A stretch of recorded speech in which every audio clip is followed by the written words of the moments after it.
Shalom saudaraku yang terkasih dalam Yesus Kristus. Saat ini kita akan berbicara satu topik yang sangat luar biasa. Bagaimana kedatangan Yesus yang kedua kalinya. Sehingga itu dimanapun Anda berada saat ini, pastikan saudara menerima berkat surgawi. Mari kita berdoa. Bapa kami di sorga, kami bersyukur Tuhan, Engkau masih mengizinkan kami untuk menikmati akan berkat-Mu. Sehingga itu kiranya Engkau mau mengurapi kami, melayakkan kami, sehingga kami dapat mengerti akan kebenaran firman-Mu. Terima kasih Tuhan, kami mau sambut akan sabda-Mu, karena kami berdoa di dalam anak-Mu Yesus Kristus. Amin. Baik saudaraku, apa yang dikatakan perjanjian lama tentang kedatangan Yesus? Di dalam kitab Yesaya, Yehezkiel, dan Daniel, dan Obadya, beberapa komentar dari kitab ini menyatakan bahwa datang dengan api, bait Allah dipulihkan, Tuhan hakim dan raja, raja segala raja datang kembali. Kita lihat di dalam perjanjian lama nabi-nabi kecil juga dalam Nahum, Sefanya, dan Hagai menjelaskan bahwa gunung bergemah dan bumi hangus. Kristus palsu ditumpas, penggoncangan umat sisa tertinggal. Mari kita lihat di dalam perjanjian baru. Ketika tadi kita sudah melihat perjanjian lama menjelaskan tentang kedatangan Yesus. Perjanjian baru juga menjelaskan sangat jelas.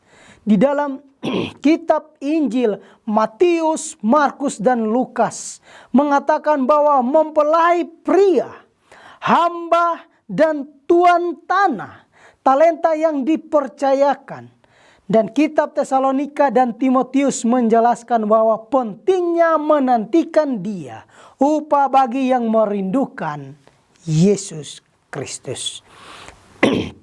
Kitab Titus, Petrus, Yudas, dan Wahyu pun menjelaskan bagaimana Yesus akan datang. Pengharapan yang penuh bahagia. Harinya datang seperti pencuri, datang dengan ribuan malaikat. Ya, aku datang segera. Amin. Saudaraku yang terkasih dalam Yesus Kristus, setiap kitab firman Tuhan menjelaskan kedatangan Yesus. Sehingga itu maksud kedatangan Yesus saat ini, kita harus melihat bagaimana Dia datang. Hidup bersama Yesus selamanya. Ketika Yesus datang mau mengambil kita, inilah maksudnya. Dia mau kita hidup bersamanya selamanya, mengakhiri penderitaan di dunia ini yang penuh dosa, menikmati kehidupan abadi bersama orang yang dicintainya. Ini salah satu maksud yang Tuhan berikan kepada kita, supaya kita hidup bersama dengan Allah. Bagaimana cara kedatangan Yesus? Mari kita akan mempelajari satu persatu, supaya kita memahami cara kedatangan Yesus. Di dalam Kisah Para Rasul 1 ayat 11 mengatakan bahwa datang secara nyata dan pribadi. Yesus datang langsung. Dapat dilihat semua orang di dalam Matius 24 ayat 27. Semua orang akan melihat kedatangan Yesus kedua kali. Tidak ada yang mengatakan Yesus datang ke tempat ini, Yesus di sini atau di sana. Tidak saudaraku, karena Matius 24 ayat 27 dapat dilihat semua orang. 1 Tesalonika 4 ayat 16 juga menyatakan bahwa bunyi sangkakala jelas terdengar. sangat jelas terdengar bunyi sangkakala itu. Penuh kemuliaan, tidak disangka-sangka. Ini salah satu cara yang Yesus datang, bahwa tidak disangka-sangka orang bahwa Yesus akan datang. Maka daripada itu bersedialah. Matius 24 ayat 3 mengatakan, katakanlah kepada kami bila manakah itu akan terjadi dan apakah tanda kedatanganmu dan kesudahan dunia. Tanda bila mana kedatangan Yesus yang kedua kali. Kedatangannya dan kesudahannya tidak seorang pun tahu akan kedatangan Yesus. Sehingga itu semua orang harus tahu tanda kedatangan Yesus supaya kita dapat melihat bahwa Yesus segera datang. Kita harus tahu tandanya. Sehingga itu firman Tuhan memberitahukan kepada saya dan saudara, ada gempa bumi, bala kelaparan, dan banyak lagi saudaraku. Rasul Paulus di dalam 2 Timotius 3 ayat 1 sampai 5 menjelaskan, semua orang mencintai dirinya, menjadi hamba uang, membual, sombong, pemfitnah, bahkan pemberontak terhadap orang tua. Tidak tahu berterima kasih, tidak peduli agama atau paranormal, tidak mengasihi, tidak mau berdamai, menjelaskan orang, gosip.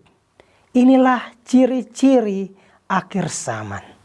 Rasul Paulus terus menyatakan di dalam firman Tuhan, tidak mengekang diri, garang, tidak suka yang baik, suka mengkhianati. Sehingga itu menurut hawa nafsu menjalankan ibadah secara lahiriah, tidak berpikir panjang. Inilah karakter dan sifat orang di akhir zaman.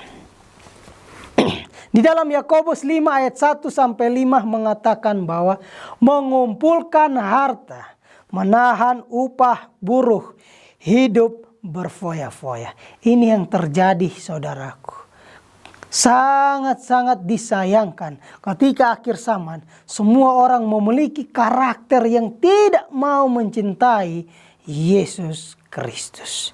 Tampil pengejek dengan ejekannya. 2 Petrus 3 ayat 3 sampai 7 mengatakan, di manakah janji tentang kedatangannya itu? Semua akan bertanya-tanya. Sudah berapa lama kita mendengarkan kedatangan Yesus yang kedua kali? Sudah berapa lama saya dan saudara mendengarkan suara bahwa Yesus akan datang segera? Kita tidak tahu apa yang akan terjadi. Di dalam Daniel 12 ayat 4 mengatakan salah satu tandanya, pengetahuan akan bertambah-tambah. Pengetahuan di dunia ini akan bertambah-tambah. Sehingga itu salah satu tanda kedatangan Yesus yang kedua kali. Dikatakan transportasi. Dibutuhkan 6.000 tahun untuk bergerak dengan berkuda. Dengan 50 km per jam. 300 km per jam kendaraan bermotor. Hanya 25 tahun dibutuhkan untuk menambah kecepatan dari 300 km per jam menjadi 27.000 km per jam dengan pesawat ruang angkasa. Banyak sekali tanda-tandanya. Ketika kita belajar firman Tuhan, di dalam Wahyu 6 ayat 12 mengatakan gempa bumi. Di dalam Matius mengatakan matahari dan bulan menjadi gelap. Ketika bintang berguguran. Inilah tanda-tanda kedatangan Yesus yang kedua kali. Dikatakan banyak sekali yang terjadi setiap abad demi abad. Tahun demi tahun. Segalanya yang terjadi ini. Pada tahun 19 Mei 1780 terjadi matahari digelapkan. Lilin dinyalakan, burung-burung kembali ke sarangnya. Bintang gugur. Ini tanda-tanda yang tadi kita sudah baca di dalam kitab Wahyu dan Matius sudah pernah terjadi dan akan terjadi dan yang akan datang. Peperangan, bencana alam, bala kelaparan, semuanya sudah pernah terjadi. Laporan PBB saat ini adalah 120 juta penduduk dunia kelaparan. Ini tanda-tanda kedatangan Yesus. Satu tanda yang menguatkan saya dan saudara sekalian untuk melihat bagaimana Yesus akan segera datang. Matius 24 ayat 14 mengatakan seperti ini. Injil kerajaan ini akan diberitakan di seluruh dunia, menjadi kesaksian semua bangsa. Injil ini akan diberitakan ke seluruh bangsa. Bagaimana kita, sudahkah kita mendengarkan tentang Injil? Sudahkah saudara-saudara kita di sebelah kanan kiri rumah tangga kita sudah mendengarkan tentang kedatangan Yesus yang kedua kali? Tetapi sebelum pelajaran yang ke Matius 24 ayat yang ke-14, ayat yang ke-13 menjelaskan, tetapi orang yang bertahan sampai pada kesudahannya akan selamat. Ketika Injil terus tersebar, tetapi ketika kita bertahan sampai kesudahannya, kita akan selamat. Lukas 21 ayat 28 mengatakan, apabila semuanya itu mulai terjadi, saudaraku, bangkitlah dan angkatlah mukamu, sebab penyelamatmu sudah dekat. Sangat luar biasa saudaraku sekalian. Ketika kita melihat tanda ini semuanya sudah terjadi dan yang akan terjadi, maka kita harus sadar. Kita harus bangkit, memiliki iman yang kokoh untuk menanti kedatangan Yesus yang kedua kali. Hal-hal yang terjadi saat kedatangan Yesus, ada gempa bumi yang dahsyat, bumi bagaikan gelombang samudra, langit koyak bagaikan kertas, pulau berpindah tempat, kubur terbuka. Orang mati dalam Yesus dibangkitkan. Orang benar yang hidup akan diubahkan. Orang jahat akan mati. Hal-hal yang terjadi saat ini tentang kedatangan Yesus yang kedua kali. Mereka akan menyambut Yesus dengan kesukaan dan memuliakan perjalanan mereka ke surga. Bersedialah setiap saat. Nyalakanlah pelita itu seperti gadis yang bijaksana, mempersiapkan pelita, mempersiapkan Roh Kudus, mempersiapkan akan kedatangan Yesus yang kedua kali. Sehingga itu Matius 24 ayat 44 mengatakan, sebab itu hendaklah kamu juga siap sedia, karena Anak Manusia datang pada saat yang tidak kamu duga. Oh saudaraku yang terkasih dalam Yesus Kristus, kita harus mempelajari, kita harus mengetahui bagaimana Yesus akan datang. Gempa bumi sudah pasti terjadi. Kelaparan sudah terjadi. Semuanya sudah terjadi. Tetapi saat ini, ketika kita mempersiapkan diri kita, yang kurang saudaraku, kita harus mempersiapkan iman kita.